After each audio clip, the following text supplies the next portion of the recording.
নায়ক নায়িকার প্রেম কাহিনীতে উত্তেজনা বাড়াতে পর্দায় হাজির হতেন যিনি, সেই পরিচিত মুখ স্মাইল হোসেন, যিনি সিনেমা প্রেমীদের কাছে ফকিরা নামে পরিচিত। ফকিরা আজ বাস্তব জীবনে এক নির্মম গল্পের নায়ক। বাংলা সিনেমার পর্দায় যিনি ৭০০টির বেশি ছবিতে খল চরিত্র অভিনয় করেছেন, যিনি রাজ্জাক আলমগীর থেকে শুরু করে সালমান শাহ, রিয়াজ, মান্না ও শাকিব খান সব প্রজন্মের নায়কদের সঙ্গী ছিলেন, সেই ফকিরা এখন বসবাস করেন জেনেভা ক্যাম্পের মতো বস্তিতে। এমনকি তিনি স্ট্রোকজনিত কারণে প্রায় বাক শক্তিহীন। ৬৬ বছর বয়সী এই অভিনেতা ৩বার স্ট্রোক করার পর থেকে শয্যাশয়ী। ২ বছর ধরে তিনি প্রায় কথা বলতে পারেন না, চোখ দিয়ে শুধু পানি ঝরে, মাঝে মধ্যে শিশুর মতো কিছু অস্পষ্ট আওয়াজ করেন, তবু মানুষের মুখ চিনতে পারেন। চলচ্চিত্র শিল্পী সমিতির কার্যনির্বাহী সদস্য সনি রহমান সম্প্রতি ফকিরার সঙ্গে দেখা করতে গিয়েছিলেন ঢাকার মোহাম্মদপুরের জেনেভা ক্যাম্পে। ফেসবুকে তিনি লিখেছেন, ফকিরা ভাইকে দেখে মনটা ভেঙে গেল।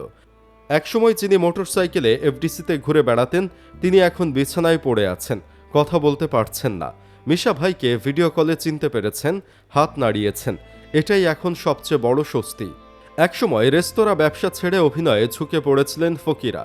অভিনয়ের পাশাপাশি ফাইটার হিসেবেও তার সুনাম ছিল।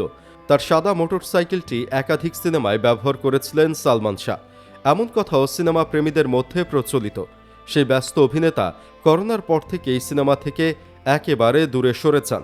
মূলত সেই সময় থেকে অসহায় জীবন যাপন করছেন তিনি। এতদিন সিনেমা করে যে অর্থ কামিয়েছেন, তার এক আনাও আর নেই তার কাছে। ফকিরার স্ত্রী, এক কন্যা ও এক পুত্র সন্তান রয়েছে। চিকিৎসা ও সংসারের খরচ সামাল দিতে হিমশিম খেতে হচ্ছে পরিবারকে। এর মধ্যে ফকিরা অসুস্থ। চিকিৎসার জন্য ঢাকার একাধিক হাসপাতালে তাকে নেওয়া হয়েছে, কিন্তু খুব বেশি উন্নতি হয়নি। বাংলাদেশ চলচ্চিত্র শিল্পী সমিতি বিষয়টি গুরুত্ব সহকারে নিয়েছে বলে জানালেন সনি রহমান। তিনি বলেন, সমিতির সর্বশেষ সভায় ফকিরা ভাইয়ের চিকিৎসা ও আর্থিক সহযোগিতা নিয়ে সিদ্ধান্ত হয়েছে। আমরা চেষ্টা করছি তার পাশে দাঁড়াতে। যদিও ফকিরার পরিবার বলছে, তারা এতটাই সমস্যায় আছেন যে অন্যের সহযোগিতায় তারা চলতে পারছেন না, আবার অভাবের তাড়নায় ভিক্ষাও করতে পারছেন না। খবরটি শুধু একজন অভিনেতার গল্প নয়, এটি এক প্রজন্মের স্মৃতির গল্প। যিনি দর্শকের জন্য খলনায়ক হয়েছিলেন, আজ তিনি জীবনযুদ্ধে অসহায় নায়ক হয়ে লড়ছেন। এখন দরকার তার পাশে দাঁড়ানোর মতো হাত, যাতে তিনি অন্তত চিকিৎসা চালিয়ে যেতে পারেন। তবে ফকিরার এভাবে অসুস্থ হয়ে পড়ার বিষয়ে একটি মিল খুঁজে পাওয়া যাচ্ছে বাংলাদেশের অন্যান্য অভিনেতাদের সাথেও। দেখা যায় বেশিরভাগ অভিনেতারই শেষ বয়সে এসে মানবেতর জীবন যাপন করতে হয়, কারণ একসময় যখন তাদের হাতে অর্থ থাকত, সেই অর্থ তারা দুই হাতে উড়িয়েছেন, ভবিষ্যতের জন্য জমাতে পারেননি। পাশাপাশি এটাকে আল্লাহর গজবও বলতে পারেন, কারণ এসব অভিনয়ের কাছে কখনোই আল্লাহর রহমত থাকে না। ফেসবুকে একজন লিখেছেন, এত বছর অভিনয় করে সে স্বাবলম্বী হতে পারে নাই কেন? বেশিরভাগ আমাদের দেশে নায়ক বলেন, নায়িকা বলেন, শেষ বয়সে মিডিয়ার সামনে এসে ভিক্ষা চায় চিকিৎসার জন্য। কিন্তু কেন?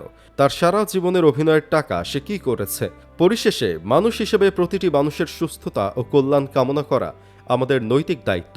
দুঃসময়ে কারো ভুল ত্রুটি তুলে ধরা সবসময় শোভন নয়। তারপরও চলচ্চিত্র জগতের এই অসহায় বাস্তবতা দেখে কিছু কথা না বলেও পারা যায় না। আমার প্রশ্ন হলো, চলচ্চিত্র শিল্প থেকে আমাদের সমাজ ও প্রজন্ম আসলে কি শিখেছে? অশ্লীলতা, বেহায়াপনা ও উলঙ্গতাকে বিনোদনের নামে যেভাবে উপস্থাপন করা হয়েছে, তা আমাদের সমাজের নৈতিক অবক্ষয়কে আরও ত্বরান্বিত করেছে। বহু চলচ্চিত্রে সম্পর্কের পবিত্রতার চেয়ে অবৈধ সম্পর্ক, জিনা ও অনৈতিকতাকেই আকর্ষণীয়ভাবে তুলে ধরা হয়েছে। মানুষ যখন ঘন্টার পর ঘন্টা সিনেমার মধ্যে ডুবে থাকে, তখন তাদের সামনে বারবার এমন বিষয়কেই স্বাভাবিক ও আকর্ষণীয় হিসেবে উপস্থাপন করা হয়। ফলে ধীরে ধীরে সমাজে একাংশ এসবের প্রতি আসক্ত হয়ে পড়ে। যারা সারা জীবন অভিনয়ের আড়ালে মানুষকে অনৈতিকতার দিকে আকৃষ্ট করেছে, তাদের জীবনের শেষ পরিণতি নিয়ে প্রশ্ন ওঠা স্বাভাবিক। কারণ মানুষ যা বপন করে, শেষ পর্যন্ত তাকেই তার ফল ভোগ করতে হয়। মোট কথা, আমাদের দেশের চলচ্চিত্র অভিনেতা, শিল্পী বা মিডিয়া জগতের যারা কাজ করে, এদের প্রত্যেকেরই অবস্থা এমনই হয়। আল্লাহ এদেরকে মাফ করুক ও হেদায়েত দান করুক। প্রত্যেকটা অভিনেতা শেষ বয়সে এসে যখন রূপ যৌবন থাকে না, তখন তাদের মূল্য থাকে না, আর তখন সরকারের কাছে সাহায্য প্রার্থনা করে এবং মানুষের কাছে এসে চিকিৎসা তথা জীবন যাপনের জন্য হাত পাতে। কি অদ্ভুত বিষয়! আর যখন যৌবন থাকে, তখন দেখা যায় তাদের অহংকার, গরিমা বা বাচনভঙ্গির চলাফেরা আর রূপচর্চা মানুষকে মানুষ না মনে করা টাকার গরমের খেলা। কি আশ্চর্য! আর এই মানুষগুলো একসময় শেষ বয়সে এসে নানা ধরনের রোগ, অর্থকষ্টে জর্জরিত এবং খাবারের অভাবে এবং ফ্যামিলি প্রবলেম লেগেই থাকে। আসলে প্রকৃত সুখ হালাল ইনকামে আর নামাজ কালামের মধ্যে। তবুও দোয়া করি আল্লাহ যেন তাকে সুস্থতা দান করেন। আমিন। আপনিও কমেন্ট বক্সে আমিন লিখতে পারেন। ভিডিও ভালো লাগলে লাইক দিন এবং চ্যানেলটি সাবস্ক্রাইব করুন।